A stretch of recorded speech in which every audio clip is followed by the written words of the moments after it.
I had never felt fear like that before. Not the kind that makes your heart hammer and your palms sweat. Not the kind that makes your mind race faster than your legs could carry you. And yet, there I was, standing inside the bank, pen in hand, about to sign papers that could change everything for my family. My daughter, Ella, just 10 years old, tugged sharply at my sleeve. Her small voice trembled as she whispered, "Mom, don't sign." I froze. The words hung in the air, but I didn't understand why. What could she possibly know that I didn't? The bank lobby felt normal. Polished counters, quiet chatter, the faint hum of computers in the background. Everything looked routine. And yet, something felt off. Something I couldn't put my finger on. My chest tightened. My daughter's eyes were wide, darting around like she was expecting someone or something to appear at any second. I glanced down at her little hand gripping mine, and a chill ran down my spine. She was usually fearless, playful even, but now she looked terrified. A teller, a young woman with sharp eyes and a faint frown, slid a folded note across the counter toward me. I hesitated, trying to mask my panic. The words were short, almost casual, but they made my stomach drop. "Check the camera." My mind raced. The camera? What could be on the camera? Why would a bank teller be warning me? And why did it feel like my daughter already knew the answer before I even read the note? I tried to calm myself, telling my brain it was probably nothing. Maybe just a precaution, a misunderstanding. But deep down, a tiny, nagging voice told me otherwise. Something dangerous, something I couldn't see yet, was unfolding right here, right now, and I had no idea how close we were to it. Have you ever had a moment where everything seemed normal, but your instincts screamed danger? Where the tiniest hint, a whisper, a look, felt louder than the world around you? That was me that day. And I had no idea that within the next 3 hours, the bank doors would be locked, the staff would reveal secrets I couldn't have imagined, and my daughter's warning would be the only thing keeping us safe. But what came next would change everything, and no one saw it coming. Have you ever walked into a place that seemed perfectly normal, and yet every instinct in your body screamed that something was wrong? That was exactly how I felt as I stood in the bank, my daughter's small hand still clutching mine. Ella kept looking over her shoulder, her eyes wide, as if she could see things I couldn't. I wanted to dismiss it as childish imagination, but the way her knuckles turned white around my sleeve made me pause. We approached the counter, the papers spread neatly in front of me, the pen feeling heavier than ever in my hand. The loan was supposed to be straightforward. A home improvement loan, a standard contract. Nothing unusual.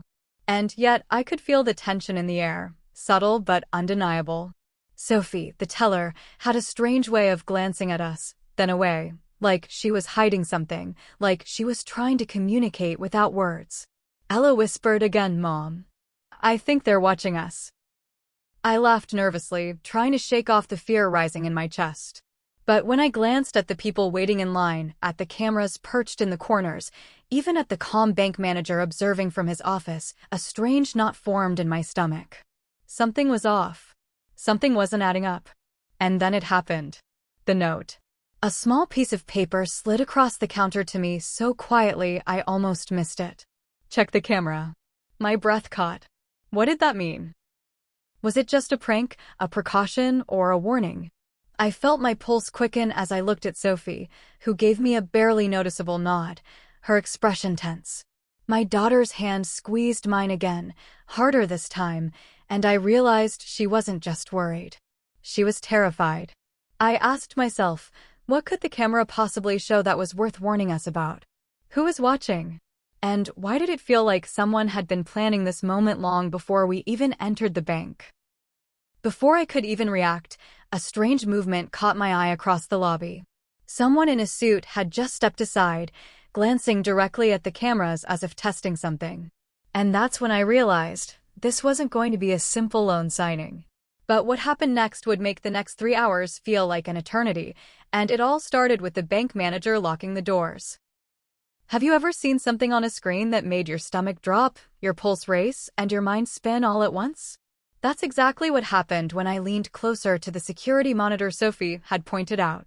At first, I thought it was just routine footage, people moving through the lobby, pens scratching, phones buzzing. But then I noticed him.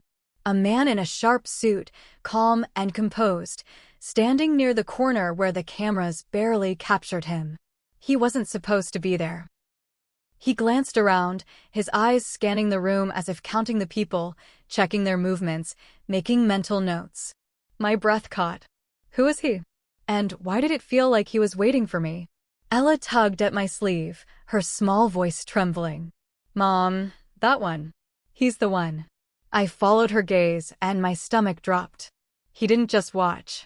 He gestured subtly to another person who had been lingering near the counter.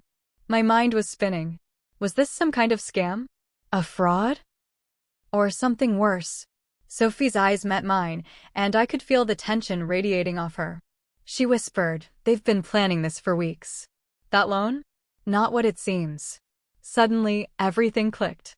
The interest rates, the urgency, the way the manager had been unusually insistent for me to sign today. It wasn't a loan. It was a trap. I felt a surge of panic. My daughter's hand squeezed mine tightly, grounding me. 10 years old, yet she had seen it first. How often do children notice what adults miss? How often do we ignore instinct because it seems too small to matter?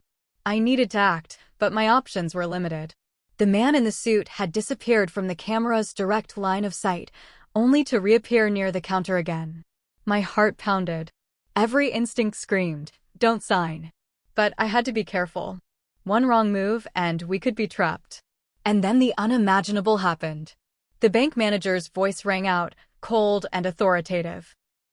The doors clicked, the sound deafening in the suddenly tense room. Locked. Every exit sealed. 3 hours ahead.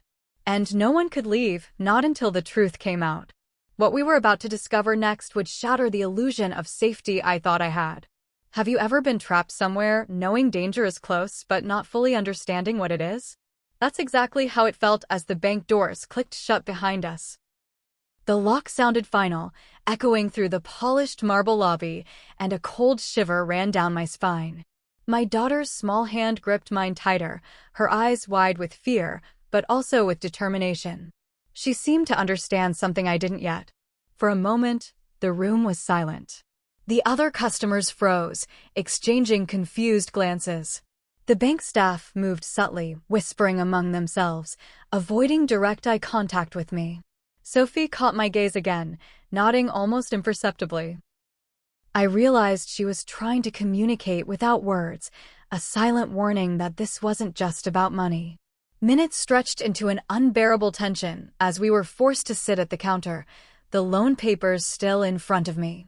Every sound, the faint hum of the air conditioning, the shuffle of feet, the occasional cough, felt amplified, like it was part of a countdown. My mind raced. Why were we trapped? What were they after? And why had no one else noticed the unusual behavior of the man in the suit I had seen on the camera? Then subtle details began to make sense.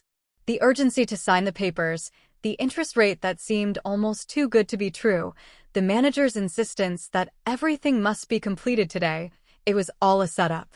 Someone had been watching me, studying our family, and planning to take advantage of our trust and ignorance. I looked at Ella, and a wave of pride and fear hit me at once. She had been right all along. That whisper, "Mom, don't sign," had saved us from falling straight into a trap. Hours passed slowly, each one stretching like a lifetime. The tension in the room was suffocating. Staff occasionally exchanged cryptic looks, whispers barely audible. I kept my eyes on the cameras, trying to track the man's movements, hoping to understand who he was and what he wanted. Every instinct told me to stay calm, but my chest ached, my palms sweated, and I felt the weight of helplessness pressing down. And just when I thought I might finally get a chance to make a move, the bank manager approached, his face stern, his tone unreadable. He leaned in, whispering words I could barely process. What he revealed next would change everything I thought I knew about this loan and the people I had trusted, and I realized our ordeal was far from over. 3 hours. That's how long we were trapped inside the bank, every second stretching like a lifetime. By now, my heart was pounding, my mind spinning with questions, and my daughter's grip on my hand never loosened. The truth was finally unfolding, layer by layer, and what I discovered changed everything. The bank manager, Mr. Reynolds, stepped forward, his stern expression softening just slightly. He explained that the man in the suit and his accomplices had been planning to forge my signature on the loan. It wasn't about the home improvement loan at all, it was about stealing our family's assets. The entire setup had been carefully orchestrated, and if I had signed, we could have lost everything in minutes. My stomach sank at the thought of how close we had come. Sophie, the teller, revealed why she had slipped me the note to check the camera. She had noticed irregular activity over the past weeks, unusual accounts being accessed, and suspicious individuals surveying customers. Her quick thinking, combined with Ella's instinct, had kept us from disaster. I looked down at my daughter, 10 years old but braver than anyone I knew, and I realized she had seen danger when the adults around her had missed it. Her whisper, "Mom, don't sign," was more than a warning. It was a lifeline. As the police arrived and the suspects were taken away, I felt a wave of relief mixed with awe. The ordinary bank, the seemingly simple loan, the mundane paperwork, all of it had almost been a trap. But intuition, observation, and quick thinking had saved us. I thought back to the note, the cameras, the subtle signals from the staff. Every small detail mattered, every quiet warning counted. So I ask you, how often do you ignore instinct because it seems too small, too subtle to matter? How many times have tiny signals, whispers, or gut feelings passed unnoticed, only to regret it later? That day, a child's intuition kept my family safe, and it reminded me that sometimes the smallest voice in the room is the one you need to listen to the most. If this story taught me anything, it's this: trust your instincts, pay attention to the small warnings, and never underestimate the courage of someone who sees what others cannot. And if a 10-year-old can save the day, imagine what you could notice if you just paid attention.